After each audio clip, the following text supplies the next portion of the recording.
Welcome to Intersections, where faith, ideas, and life meet. Today our topic is diet and health, and the title of our show is Foods for Thought. Foods for Thought.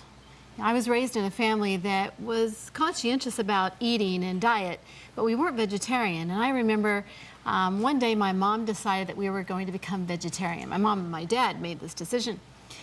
And we all actually wanted to become vegetarian, but we didn't know what that meant or how to cook the food.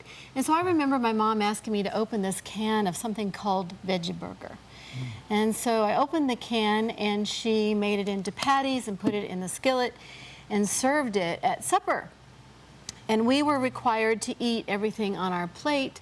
And I never had such a hard time of getting through anything as that vegetarian veggie burger patty that had no other spices in it, no salt, nor nothing. Now, that wasn't my mother's fault. It was an issue of the transition between eating a lot of meat and becoming vegetarian. And when you don't know how to do that, it's not always successful.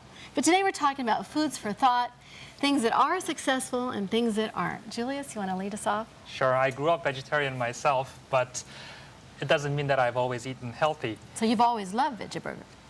You know, I've never really tasted real burger, so I'm very much missing out, perhaps, in life. You've always been vegetarian? Yeah.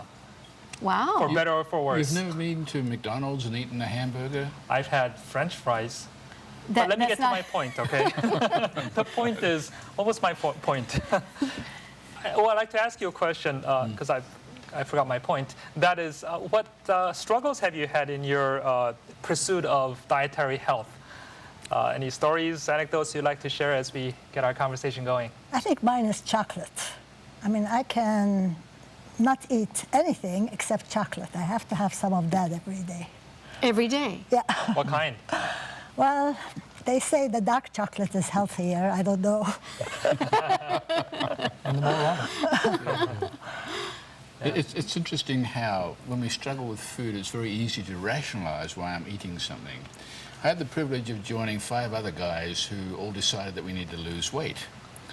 And so every 2 weeks we get together and compare notes. And it'd be like, are you exercising? There'd be silence. And then there'd be a confession. You know, at 8 o'clock or at 9 o'clock at night, it's very difficult to avoid the cookie jar. Or I'm hungry, I'm needing something. Anybody else struggle with that? You know, before you go to bed, you need to eat something. Oh, for me, it's past midnight. Just about midnight, I get this craving for, you know, Oriental noodles, ramen noodles. Really, yes. For some reason, it tastes so much better past midnight. Cooked or dry? Cooked. I like them dry. You do? I do love them. Lance, you said you had a story to tell us, a juicy one. I do. I have an interesting story. Traveling. Traveling and diet. I remember a friend and I went to Missoula, Montana. And we went into the restaurant and I thought, well, this was called the Black Dog Cafe. I thought, oh, this probably is an interesting place to eat. So went in, looked at the menu, everything was meat, except for one item called potatoes and dill. And I thought, well, I guess seeing I'm vegetarian, I'm going to try that. So we ordered the potatoes and dill. And it came out, because the cook really looked at us, because nobody orders that particular item. Came out, it was a breakfast bowl, and it had a cone on it with potatoes like this, and was black with dill. Oh, wow. It was inedible. Oh, that's I can eat anything. But I got into that, and it did me in. I could not eat it. It was so loaded with dill. I don't know what they did. And what is dill? Dill is a spice. Herb. So what did you end up? Normally, it's a little bit. It's nice. Yeah. But when it's black, So what did you end up doing? we left that and went to an ice cream place. A healthier option. Yeah, potatoes, dill, and ice cream. That was a good day, Lance. yeah, that's right. So be careful traveling. It's interesting looking at diet. Many of us struggle with it as we get more mileage. Meaning? The older we get, the more difficult it is to keep off weight. And I remember joining this weight loss club. I don't know why my good friend, he's been on this show, Dr. Cameron Johnson, invited me. I think he was looking at me and figured that, you know... That you might need it? Yeah, he probably figured that. And for those of you who live in the Loma Linda area, the Loma Linda cafeteria makes a marvelous quesadilla. It's probably got about 5,000 calories. Are you about to blame the quesadilla Well, on your troubles? It was so difficult to pass up on a quesadilla, you know, so fulfilling. Well, I decided that I'm going to miss out on quesadillas for a little while. And I did, and I went through the Food and Nuts bar. Now, it's amazing what kind of different nuts you can mix together, and they're very, very fulfilling. Well, out of giving up the quesadilla, I tried one about a month later, and I couldn't eat it. It was so... tasted really... Rich. Yeah, it was just way over what I could eat. So that was great. So for me, losing weight, I lost some weight by not eating quesadilla. Okay. Yeah, that was fun. Well, that's my confession. That happened to me with milk. When I was going off milk, I went from whole milk to then 2%, and then drinking almost none. Yeah. And I remember the day when I thought I really wanted to splurge and drink a little bit of whole milk. It felt so rich when I wasn't used to drinking it. Yeah. So your taste changed. It does, Yeah. definitely. It's like with salt. Like the what? With What do you mean salt. by that?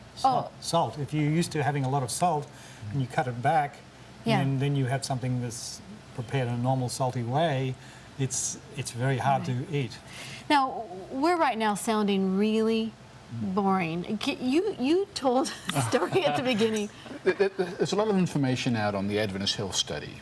You know, that Adventists or vegetarians, not all Adventists are vegetarians, but it's a lifestyle that comes with many people who are Adventist.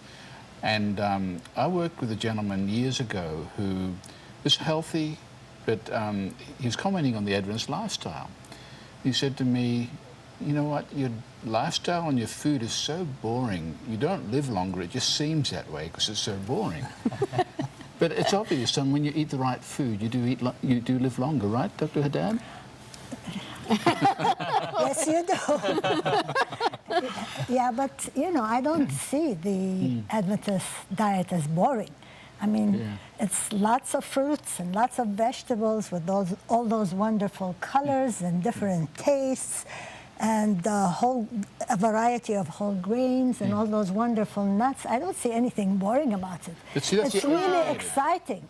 Because the average person just knows how to eat some meat and some white bread, while Adventists eat a variety of foods with a variety of tastes and colors and textures, and a lot of the international cuisines are actually mostly vegetarian, and one can get many, many ideas from them as to exciting types of foods to eat. Well, I think the boring comes sometimes from restaurant. In other words, a friend of mine ordered like this once. They said, if your vegetables are bright and healthy looking, I'll take them. If not, I'll take the fish. I mean, I remember, because a lot of times in the restaurants you get these wilted, you know, so they're not always as exciting eating out. The part of the boring part, though, is that eating comes, well, I'm not a specialist by any means. Well, maybe I am a specialist in eating because I love eating. But we eat for, I can think of two reasons. One is to be healthy, but the other is for pleasure. And it's the pleasure part that kind of gets in the way when we're trying to eat so much for health, and we're always so conscious and conscientious about what we're eating that it kind of robs us from the pleasure that's derived from eating something that's good, tasty. Not that vegetarian food is not tasty, but the interesting things that are out there. When I watch some food channel, shows, there's a lot of interesting foods that are out there, but being a vegetarian, sometimes I wonder, what am I missing out on? And so that kind of seems boring to be missing out on the great possibilities so you're talking that about exist. the pleasure of the food itself, not people, not... Well, that too, that comes with it, because food is very much a part of culture. But yeah, the pleasure part, at least the stereotype is that vegetarian diet is lacking in the pleasure dimension. Yeah. But I'm trying to say that that is not really not the case, no, because it's just like his quesadillas. He has to have a change of attitude, and once you get used to these wonderful foods that God has created, that you begin to enjoy them and miss them. Yeah, So, I tend to mainly shop in the produce section. That's where I basically do 99% of my shopping is in the produce section. I rarely buy anything in a box anymore. I enjoy the differences, and I try different things each time. You know, you never know. There's some new vegetable or new fruit or something like that. They're always bringing something different, and I get a lot of pleasure out of that. Do you do a lot of cooking at home? I do my own cooking, yes. What's your specialty? I try anything. If I see something, creative. I will try it, and I will make up my own recipe. I'll throw in different things depending on what I feel like and what I like. So when are we going over to his place? you tell us. It's amazing how you can take an ordinary recipe that's, say, might have a meat as a base, and you can, with a little bit of creativity, you can throw your own things in. You know what works and what doesn't, and come up with something unique. So a little bit of education is important. Carly, you mentioned your does make mother a opened difference. a can of veggie burger and cut the patties off and threw them in the fry pan and whatnot. What will you do now for somebody doing that? I mean, what could you do differently? Maybe Dr. Hattard, what would you do differently with a can of, what are they again, veggie burgers? Well, I think you need some tomatoes with that, and onions, and lettuce, and some other herbs, and then it starts getting much more interesting. Right. So maybe it's education. Now, Lance, you like cooking. I don't. And there's just some I people... find it relaxing. Right. Yeah, to do my own thing. Well, we've got the average person now, both of us originally from Australia, and there used to be a TV ad, feed the man meat, you know, to support the beef industry. Sure. And basically people go in and get their whatever it was, Meat beef. and potatoes was the standard diet. Yeah. It's easy, it's simple, Yeah. and convenient. Yes. But you're saying it takes some creativity, Dr. Haddad, to be able to make a good vegetarian meal.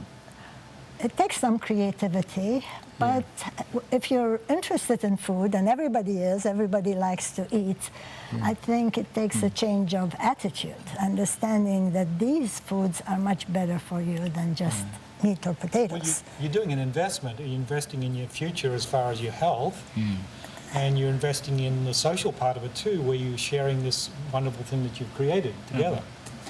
Now, Julius, you said you've always been vegetarian. Yeah. I'm just interested. Who else here has always been vegetarian? Not you, Lance. No, I grew up. Okay. Do I get extra credit for that? You have extra credit. But part of what we're talking about is developing new tastes. Now that's difficult. Educating, wouldn't you say educating your taste? What would you say to people going through a transition of any change, like going from drinking 2 cups of water to 8 a day, or going from vegetarian 2 to 8? I try it every year. It's on my New Year's resolution. Drink more water. Well, but what would you say to people who are trying to make a change? you know what I do as far as the fluids go in the morning? I make a smoothie for breakfast. Tofu and red berries and banana, apple, some fiber. I got a whole thing that I make You together. mix it together? Vitamix? What's Yeah, it the taste Vitamix. like? Yeah? Yeah, Vitamix. Well, is anything in a wonderful- Vitamix tastes good. But yeah, it's a wonderful creation. It gives you 20 to 30 ounces of fluid straight away. Okay, to I start have a the question day. for you, Lance. Yes. Let's say you're used to eating sausage and eggs in the breakfast. Now someone suggests you to mix tofu and berries. You know what I'm saying? Yeah. What is your encouragement for making a change, changing a habit, changing taste? I would do it with them. You see, and then by demonstrating it, and they say, "Oh, this is really good." You see, to tell someone to do it, they'll say, "Oh, that doesn't sound good at all."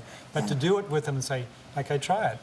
Carla has a point, but very often what it takes is a heart attack. I mean, people do it after they have a heart attack. I mean, if they had done it earlier, they may never have gotten that heart attack, at least maybe not so young. Maybe they'd have had little heart trouble later on in life. And I often wonder about this because we have to deal with these issues quite often. But people's tastes do change. I mean, Americans weren't growing up eating guacamole or hummus. Now it's the most popular food around here in California. So people's tastes do change. It's the idea of how do we change towards a healthier way of eating and how to do that, how to get that accomplished. That is a challenge. Would it be correct to say, though, that the goal is not necessarily to not eat meat, but to achieve health, and sometimes for certain people it could be combination, but more emphasis on vegetables and something that's more from produce, because I think I can bear testimony that being a vegetarian all my life does not necessarily mean that I've been healthy all my life. True. Right. So there's vegetarianism and health do not always necessarily equate with one another. As long as you eat the right balances. Now, it's interesting. I try to avoid beef now simply for the reason that it's full of hormones. You know, the grains that they eat have all these different vitamins and things added. And I notice now, if I do, you know, it's very rare, if I eat a little bit of beef, it stays with me and I regret it immediately. Do you notice that when people change from meat to vegetarian, that the old foods start to kind of give them trouble? They're not so interesting anymore. Well, there are 8 zones of people in the world we've now discovered that are the longest living people. And our group is among one of those zones. And so we kind of know what's good to do and not good. I think the thing I want to come back to is habits are hard to change. And one thing I heard from someone, I can't remember who, is that most resolutions die out within 3 weeks, which makes sense because habits take, what, 6 to 12 weeks to change? True. And so the one thing I wanted to point out is if people are making change, that they have to stick with it for a while before they start wanting it. You're talking about the taste changing. It's not going to change tomorrow or the next day. So to change, is it easy to do it in groups? Have a buddy support system? How has it turned out for you, your buddies? Well, it was great for me. I actually lost 15 pounds. I never had an idea. I didn't know I was carrying too much around, but just by eating, you know, don't get me wrong, quesadillas are wonderful for some people, but by cutting out the quesadilla. But how did your social network help? Well, we had to get together and face each other every 2 weeks. On the scales? We never got to the scales, but it became obvious after a while. But I remember talking about exercise, because obviously if you want to lose weight, you've got to exercise. Sure. Finally, Cameron picked up the phone and called the gym, made an appointment for me. Yeah, because I got together with this kid and I didn't realize he was 18, and he had me doing push-ups and all sorts of things. I felt good, and I started changing my diet, and it was easy. But the challenge now is to maintain that. So we had a support system where we met every 2 weeks and we looked at each other, and after a while it gets boring unless you've made some changes. See, health is, diet is not the only thing as far as health. It's exercise, proper sleep, and there's a lot of factors that go into it. So it's a package more, isn't it? Yeah. So the diet is one significant component. Where does our religious journey, our spiritual journey factor into the discussion that we're having? Is there biblical Christian principles that help guide our dietary decisions, whatever it might be? I think there are, and the biblical principle that we all talk about is that if you're healthy physically, you're also healthy spiritually, that they go together. That health isn't, why is that? That health isn't only, and socially, your network group. But why? I think because we are whole persons, you can't separate the person. Can you think more clearly if you eat right? And sleep right. Yeah. Is that something, I mean, we talk about that, but have any of you noticed that? If you... Oh, yes. Oh, certainly, yeah. I didn't get a lot of sleep last night. Can you tell? Is that what happens when you don't get enough sleep? This is what happens. No. Oh, I think it's possible to think clearly even when you are not eating as well or not sleeping as well, but accumulated over time is clearly, it makes a difference. I find my concentration level and being able to sustain certain line of thought as it is happening right now. Can we help you? Yeah, it gets difficult. So I think it's, I don't know if any one thing, unless it's something that's really extreme, leads to deterioration of health, but it's more of a habits building over time. But just in terms of sleep, how much would be enough, would you say, for you? For me, I need at least 7. But it's hard for me to go over 8. Mm-hmm. That's, So when you got young kids, You're lucky very to hard. Yes. And you have kids that are, still pretty young. So. Well, they're in they're teenagers now, so it's my time flies. They don't bother me anymore. Talking about from the spiritual point of view, the whole concept that we have as Christians as the temple being, or the body being the temple, your body is the temple of God in a sense. What does that mean? It means that it's a place where God visits us, through the mind, and Okay.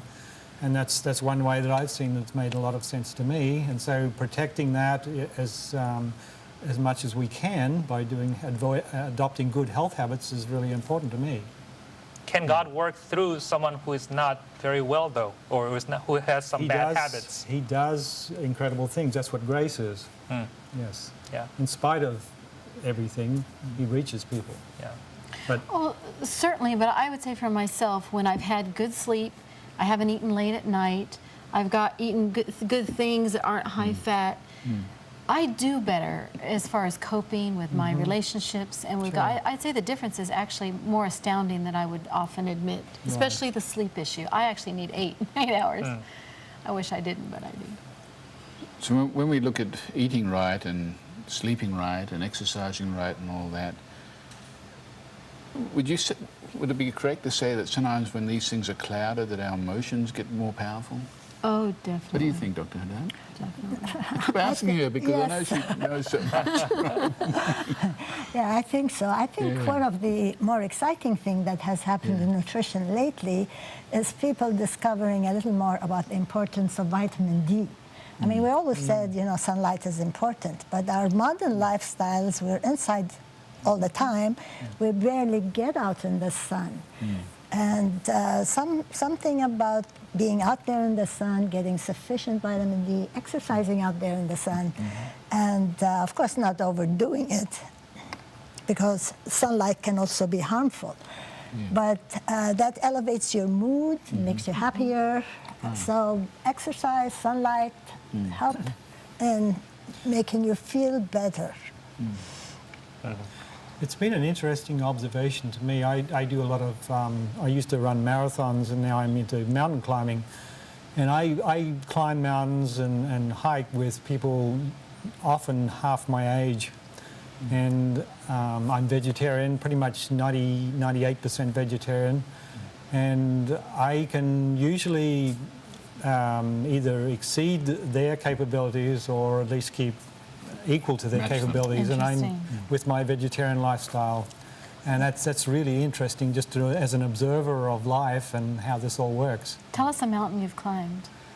Well, there's a whole host of them. I went to Africa and did Mount Kilimanjaro. Wow.